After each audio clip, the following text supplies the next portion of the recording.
આજે મોરબીએ ઉત્સાહના ઉમંગના જાણે હેલી આવી હોય હેલી એવું વાતાવરણ સર્જી દીધું છે.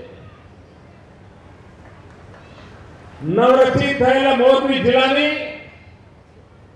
મારી આ પહેલી મુલાકાત છે અને પહેલી મુલાકાતને આપે જે રીતે જાજરમાન બનાવી છે એ માટે હું આપ સૌનો ખૂબ ખૂબ આભાર માનું છું. મારે બીજો આભાર આ વ્યવસ્થાપકોનો માનવો છે અને અભિનંદન પણ આપવા છે. કારણ આટલી મોટી સંખ્યામાં બહેનો અને બહેનોને પણ મુખ્ય સ્થાન પર બેસવાનો મોકો આપ્યો છે. નહીં તો ઘણીવાર બહેનોને બાજુમાં જ બેસવું પડે. આજે બહેનોનો વટ પડી ગયો છે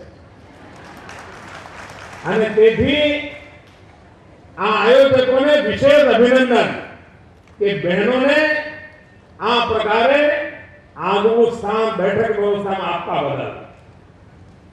ભાઈઓ બહેનો, મોરબી જિલ્લો હવે જ્યારે એની ઓળખ ઊભી થશે, એક જિલ્લા તરીકે ઓળખ ઊભી થશે, ત્યારે આ ભૂમિ સમાજમાં ક્રાંતિ લાવનાર,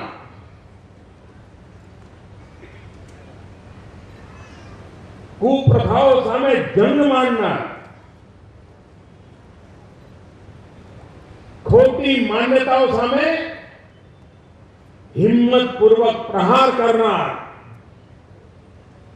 સ્વામી દયાનંદ સરસ્વતીની પવિત્ર ભૂમિ છે.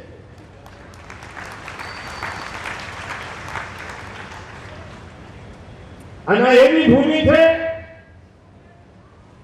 જ્યાંથી ગુજરાતના ટંકારા જેવા એક નાનકડા ગામડામાં જન્મેલ અને સમગ્ર ઉત્તર ભારતમાં જ્ઞાનનો પ્રકાશ પાથરવાનું કામ કર્યું હતું એવા સ્વામી દયાનંદની આ ધરતી છે.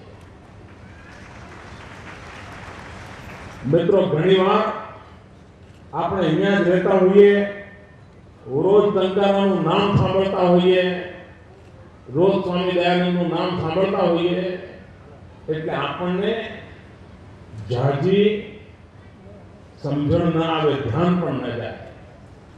પણ મિત્રો, જ્યારે હું ભાજપના સંગઠનનું કામ કરતો હતો અને હરિયાણા, હિમાચલ, પંજાબ, જમ્મુ કાશ્મીર આ બધા વિસ્તારમાં કામ કરતો હતો, ત્યારે મેં જોયું કોઈ ઘર એવું નહીં હોય કે જે પોતાની જાતને સ્વામી દયાનંદના ઋણી ન કહેતું હોય. કોઈ કુટુંબ એવું ના હોય. એટલું જ નહીં, એવા તેના રાજનેતાઓ જોયા હતા કે જ્યારે મેં મળું અને હું ગુજરાતનો છું એમ કહું, એની સાથે જ સ્વામી દયાનંદ સરસ્વતીનું ગુજરાત એમ કહીને વાત શરૂ કરી. અનેક નેતાઓ મેં જોયા હતા જેની આંખમાં દયાનંદજીનું નામ આવતા જળજળી આવી જાય. ત્યાંની શાળાઓના નામ, કોલેજના નામ, યુનિવર્સિટીના નામ આ સ્વામી દયાનંદ સરસ્વતીના નામ પર. આ મહાપુરુષ એ આપણા જિલ્લાનું ગૌરવ છે મિત્રો, આપણા રાજ્યનું ગૌરવ છે. એટલું જ નહીં, મહાત્મા ગાંધી વિશ્વ વંદનીય મહાપુરુષ, યુગ પુરુષ અને જગત આખાને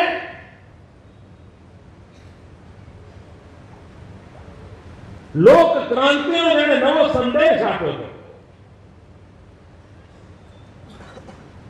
અહિંસા દ્વારા આઝાદીના આંદોલનને કેવી રીતે ચલાવી શકાય, સત્યાગ્રહની વિભાવના શું કહેવાય, અસ્તેય કોને કહેવાય, એ બધી બાબતો જન જનના મન અને હૃદય સુધી પહોંચાડવાનું કામ પૂજ્ય બાપુએ કર્યું. પણ પૂજ્ય બાપુ એમ કહેતા કે મારા જીવનને પ્રેરણા કોઈ આપી હોય અને ઘાટ કોઈ ઘડ્યો હોય, એને વૈચારિક બાંધો કોઈ આપ્યો હોય તો એ શ્રીમદ રાજચંદ્રજી આપ્યો હતો. અને આપણે મોરબીના જિલ્લાના લોકો ગર્વ કરીએ કે શ્રીમદ રાજચંદ્રજીની જન્મભૂમિ એ આપણા મોરબી જિલ્લામાં છે. એક આગવી ઓળખ આ જિલ્લાને, આ જિલ્લો એવો છે અને એમાં મોરબી નગર તો આખા હિન્દુસ્તાનનો સમય સાચવે છે. આ દેશનો સમય સાચવવાનું કામ અમારી મોરબી કરે છે. સમજાણો કે ના સમજાણો? સમજાય તો પછી હાજે ઘેર જઈને તાળી પાડી.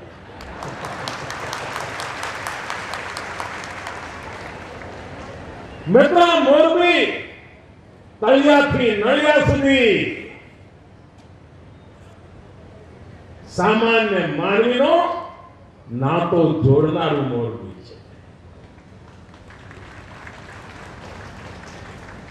અહીંયા આગળિયા પણ છે. આ દેશને આપણું નમક પહોંચાડવાનું કામ અમારા આગળિયા ભાઈઓના પુરુષાર્થના કારણે શક્ય બન્યું છે.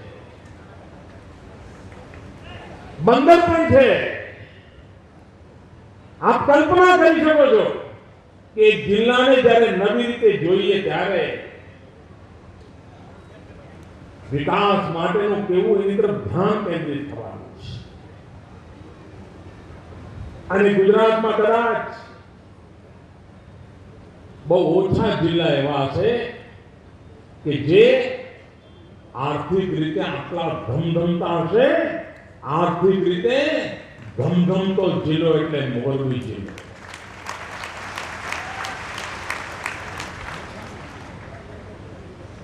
આવનારા દિવસમાં મિત્રો હિન્દુસ્તાનના માનચિત્ર પર ભૂકંપ પછી જેમ કચ્છે પોતાની જગ્યા બનાવી એવી જ રીતે કચ્છનો સાથ પડોશી આ મારો મોરબી જિલ્લો પણ આખા હિન્દુસ્તાનની વિકાસ યાત્રામાં પોતાની સાથ ઊભી કરશે એવો મને પૂરો વિશ્વાસ છે. ભાઈઓ, આજે જ્યારે મોરબીમાં આવ્યો છું ત્યારે અને આજે આપે આટલો બધો પ્રેમ વરસાવ્યો છે ત્યારે હું મોરબીને પણ એક નજરાણું આપીને જવા માંગુ છું.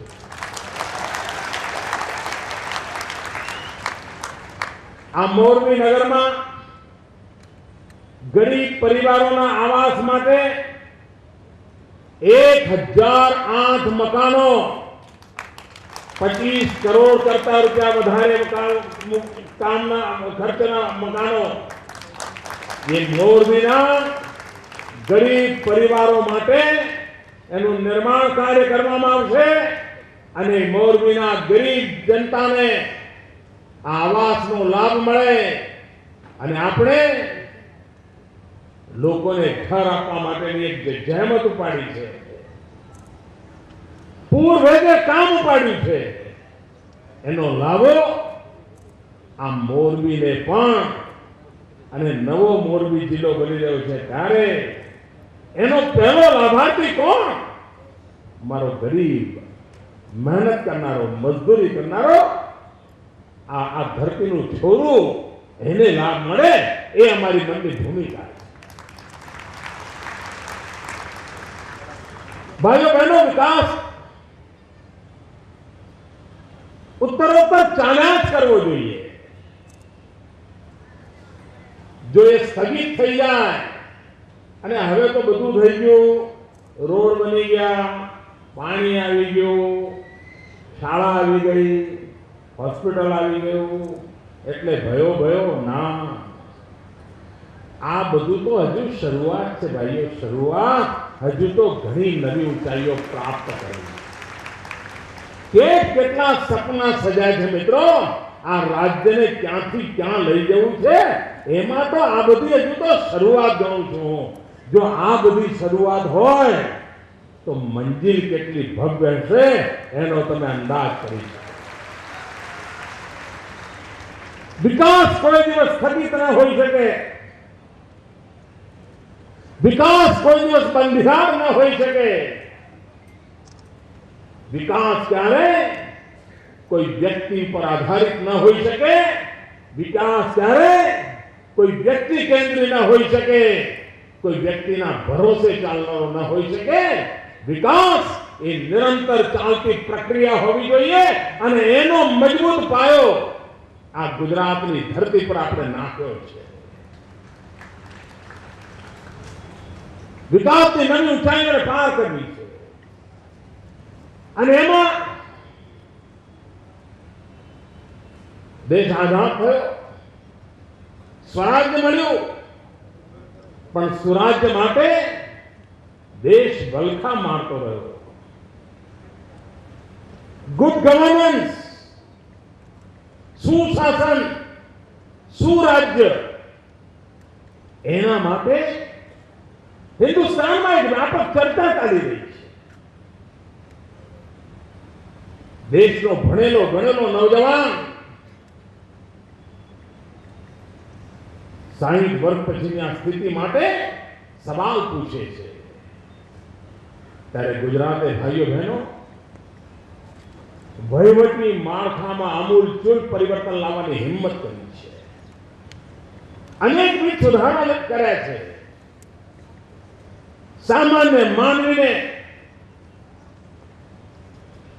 એના હકની વસ્તુઓ ક્યારે કેટલી જલ્દી મળે છે એના તરફ ધ્યાન કેન્દ્રિત કર્યું છે. અને આ વહીવટી સુધારણા, દાખલા તરીકે આપણે એટીવીટીની યોજના કરી. આપણો તાલુકો વાયબ્રન્ટ તાલુકો. ગુજરાતનો જન્મ થયો ત્યારથી અત્યાર સુધી 52 જ પ્રાંત કચેરીઓ હતી અને પ્રાંત કચેરીઓ દ્વારા મહત્વના કામો થતા હોય છે. લોકોને અગવડ પડતી. આપણે હિંમતભેર નિર્ણય કર્યો, 52 ને બદલે 102 પ્રાંત કચેરીઓ કરી નાખી. એના કારણે વહીવટી ખર્ચ વધે, એના કારણે ભાડા વધે, પણ એના કારણે સામાન્ય માનવીની સુવિધા વધે. મિત્રો, નાના નાના જિલ્લાઓની રચના હોય, જે કામ રાજકોટ જિલ્લાનું વહીવટી તંત્ર કરતું હતું, આનાથી હવે રાજકોટ જિલ્લાને પણ લાભ થશે, જામનગર જિલ્લાને પણ લાભ થશે, સુરેન્દ્રનગર જિલ્લાને પણ લાભ થશે. કારણ રાજકોટ પાસે જે માળખું હતું એની સામે જેટલો બોજ હતો એમાંથી ઘટાડો થયો. જામનગર જિલ્લાના માળખા પાસે જે બોજ હતો એમાં ઘટાડો થયો. સુરેન્દ્રનગર જિલ્લા પાસે જે માળખું હતું એમાં બોજ હતો એમાં ઘટાડો થયો. અને મોરબી જિલ્લા નામે સમગ્ર આખું વહીવટી તંત્રનું એક નવું માળખું ઊભું થશે. નિર્ણય પ્રક્રિયા તેજ થશે અને હવે કોઈ પાછળ ન રહી જાય, કોઈ વંચિત ન રહી જાય. કારણ નાનો જિલ્લો હોય, આંખના નજર સામે બધું હોય, દરેક ચીજ આંગળીના વેળે ઘડી શકાતી હોય. અને મિત્રો, ગુજરાતની રચના થયા પછી એક સાથે 7 જિલ્લાઓ નવા બનાવવાનું કદાચ આ પહેલી વાર બન્યું છે. એકલ દોકલ પ્રયત્ન ચાલ્યા હોય. કારણ આપણે સુવિચારિત રીતે આગળ વધવા માંગીએ છીએ. અને આ સૌરાષ્ટ્રમાં તો મોરબી જિલ્લો બની રહ્યો છે, બોટાદ જિલ્લો બની રહ્યો છે, દેવભૂમિ દ્વારિકા જિલ્લો બની રહ્યો છે. 7માંથી 3 જિલ્લા તો 4 અને વેરાવળ, ગીર સોમનાથ, 4 જિલ્લા તો એકલા સૌરાષ્ટ્રમાં આકાર લઈ ગયા. કારણ વિકાસની નવી ઊંચાઈઓને લઈ જવા માટે આ વહીવટી માળખાઓનું વિકેન્દ્રીકરણ કર્યું છે. મિત્રો, આપણે ગુજરાતની જ્યારે ચર્ચા બહાર થાય ને, સરકારો ઇન્ફોર્મેશન ટેકનોલોજી માટે કામ કરતી હોય, સરકારો કોમ્પ્યુટરોની ખરીદી કરતી હોય, મોટા મોટા ટેન્ડરો બહાર પડતા હોય, કોમ્પ્યુટરો આવતા હોય, આ બધું તો ચાલ્યા કરતું હોય છે.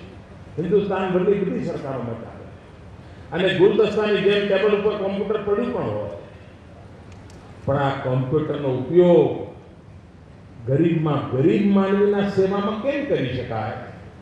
અને એમાં આજે ગુજરાત દેશમાં પહેલી હરોળમાં છે મિત્રો. શેરમોર ભારત સરકારના ઈ ગવર્નન્સના વધુમાં વધુ એવોર્ડ કોઈ રાજ્ય જીતીને આવતું હોય તો એ રાજ્યનું નામ ગુજરાત. ભાઈઓ બહેનો, one day governance, one day ક્રિકેટની ચર્ચા તો સૌએ કરી, પણ વન ડે ગવર્નન્સની ચર્ચા કેમ નથી કરતા? અમે કરીએ છીએ. 225 સ્થાન એવા બનાવ્યા છે કે જ્યાં કોમ્પ્યુટર દ્વારા વન ડે ગવર્નન્સ દ્વારા માણસ સવારે આવે, ફી ભરે, પોતાનું કામની અરજી આપતો જાય, સાંજે પાછો જાય ત્યારે એને એનું સર્ટિફિકેટ જે કાંઈ જોઈતું હતું મળી જાય.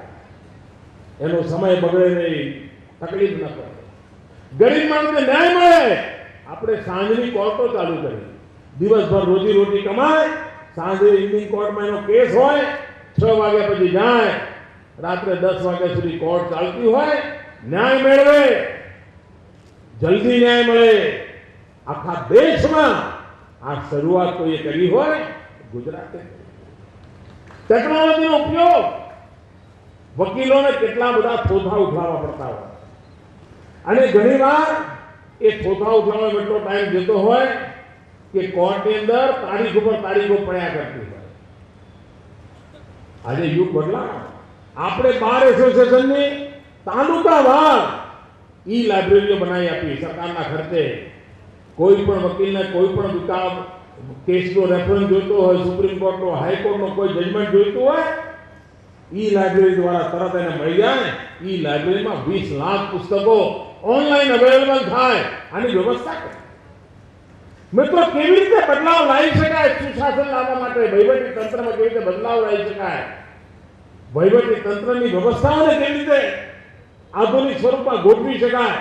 એના ઉત્તમ કામગીરી કરવાનો પ્રયાસ આ રાજ્ય સરકારે કર્યો છે.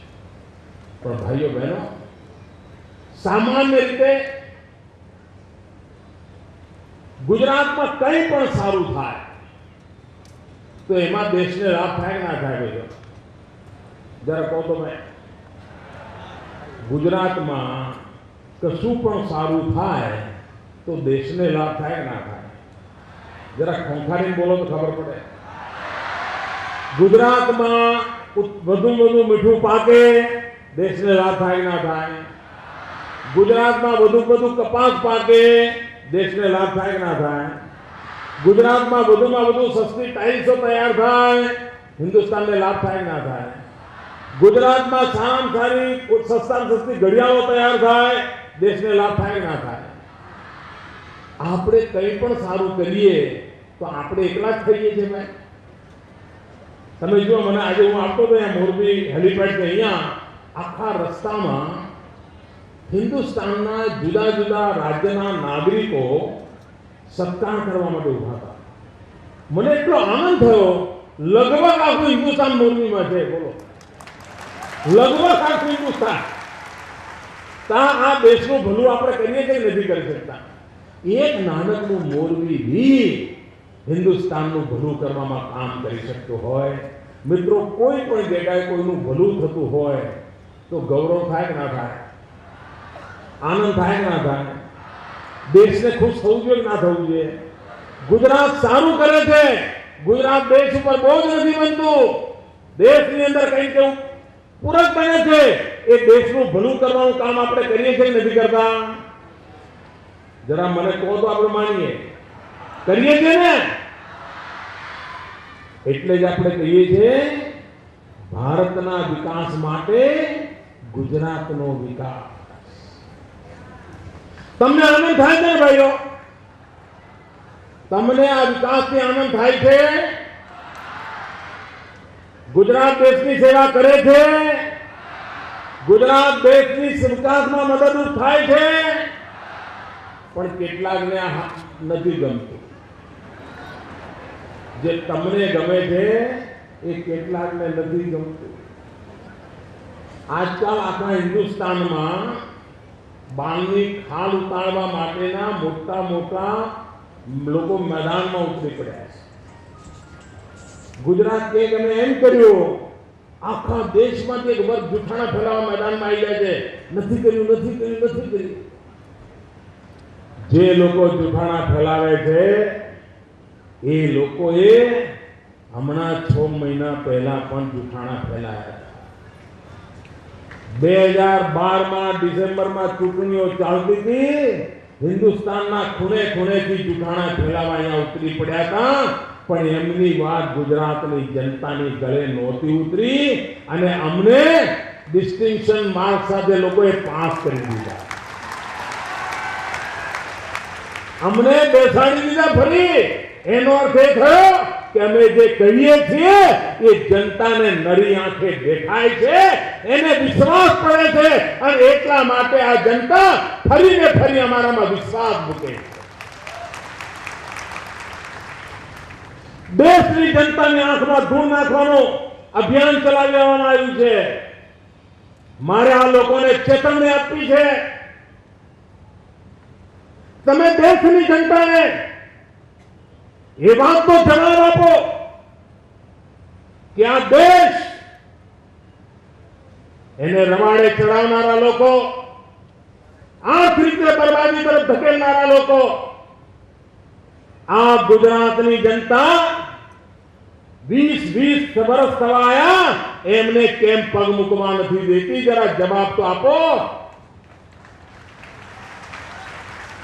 આ ગુજરાતની જનતા અમને પણ બરાબર ઓળખે છે, એમને પણ બરાબર ઓળખે છે અને એટલા માટે એમને જાકારો આપી દીધો છે. કારણ અમે સત્યને વરેલા છીએ, વિકાસને વરેલા છીએ. ગુજરાતની આવતીકાલ ઉજ્જવળ બને એના માટે અમે કામે લાગેલા છીએ. અહીં ન ચાલ્યું એટલે બીજે માલ વેચવા નીકળ્યા છે. એમને એમ થાય કે બીજા રાજ્યોને ક્યાં ખબર છે કચરાપટ્ટી વેચ્યાની છે. એમને ખબર નથી જનતાની સૂઝબૂઝ કંઈક ઓર હોય છે. કોંગ્રેસના મિત્રો કટોકટીના દિવસો યાદ કરી લો. તમે જનતાની આંખમાં કેટલી ધૂળ નાખી હતી, કેટલા જૂઠાણા ફેલાવ્યા હતા અને જનતા જનાર્દનને મોકો આવ્યો, તમારો કચ્ચર ઘાણ કાઢી નાખ્યો તો સફાચટ કરી નાખ્યો. આ તમારા જૂઠાણા કોઈ કારણે આ દેશની જનતાને ભ્રમિત નહીં કરી શકે. તમે જ્યારે એક રાજની વિરુદ્ધમાં આ જૂઠાણાઓની ભરમાર ચલાવો છો ત્યારે હિન્દુસ્તાનના લોકોના મનમાં તમે ન કલ્પી શકાય એવી નિરાશા પેદા કરવાનું પાપ કરી રહ્યા છે. તમને અને જો 2014ની ચૂંટણીઓ સામે હોય તો અત્યારે તો હિસાબ આપવાની જવાબદારી દિલ્હીમાં બેઠેલી સરકારની છે. અમારો હિસાબ 2012માં જનતાએ માંગ્યો, ડિસેમ્બરમાં અમે જનતાને હિસાબ આપ્યો અને જનતાએ અમને સર્ટિફિકેટ પણ પાસ ડિસ્ટિંક્શન માર્કનું આપી દીધું. હવે પરીક્ષા તમારી છે. તમે શું કરી રહ્યા છો એની ચર્ચા થવી જોઈએ. તમે આ દેશને શું બરબાદ કરો એની ચર્ચા થવી જોઈએ. તમે આ દેશને કેવી રીતે તબાહ કરી રહ્યા છો એનો તમારે જવાબ આપવો પડે. તમે ખાગા ઠૈયા કરીને ભાગમ ભાગાદરી છે અને ગુજરાતની વાતો કરીને તમે દેશની જનતાની આંખમાં ધૂળ નાખવાનું કામ કરી રહ્યા છો. ભાઈઓ બહેનો, મેં એક નાનો હતો ત્યારે વાર્તા સાંભળી.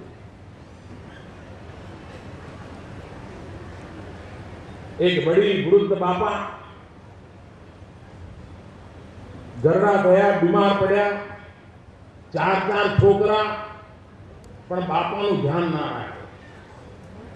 બાપામાં કોઈને પડી જ ના હોય. કારણ કે છોકરા એમ માનતા હતા કે બાપા પાસે રૂપિયા જ નથી. એ બાપાની સેવા કરી કોના નસીબમાં આવવાનું છે? એટલે આ બાપાને ખબર પડી કે આ છોકરા કેમ આગા પાછા થાય. બાપાએ શું કર્યું? એક મોટો સરસ મજાનો પથ્થરો લાવ્યા અને રણકતો રૂપિયો, રોજ રાતે રણકતો રૂપિયો પેલા પથ્થર ઉપર ઠોકે અને ગણે 1000, 1001, 2000, 2001, 5000, 5000 ઠોકતા જાય, ગણતા જાય. પેલા છોકરાઓ બીજા રૂમમાં સુતા તેમને સંભળાવ્યા, બાપા પાસે તો રૂપિયા બહુ છે, આટલા બધા રૂપિયા રોજ ગણે છે, આટલા બધા રૂપિયા છે. એટલે બધા છોકરાઓને જોયું બાપાની સેવામાં લાગી જાઓ. આ હિન્દુસ્તાનનો રૂપિયો એવો રણકતો હતો કે છોકરાઓને પણ પોતાના બાપ જેની ઉપેક્ષા કરી હતી એની સેવા કરવા માટેનું મન થવા લાગ્યું. આ રાણીના સિક્કા જેવો હિન્દુસ્તાનનો રૂપિયો કેવો રણકતો હતો એ આજે બિચારો બોબડો બની ગયો. બોબડો. રૂપિયાનો અવાજ જ નથી આવતો, પ્રધાનમંત્રીનો અવાજ નથી આવતો.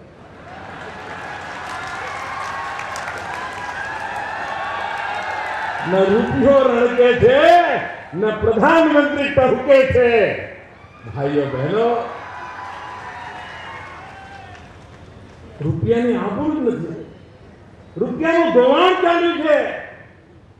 અને રૂપિયો કેમ બચાવવો? મિત્રો, ઘરમાં નાનું છોકરું બી માંદું પડ્યું હોય ને તો આપણે આ ડોક્ટર, પેલો ડોક્ટર, આઈસીયુ બધું કરીએ ના કરીએ? દોડા દો, ગરીબમાં ગરીબ માણસ કરે ના કરે, છોકરાને બચાવો. આ રૂપિયો મરવા પડ્યો છે, આમને કોઈ ડોક્ટર નથી કરતો, કોઈ ડોક્ટર નથી.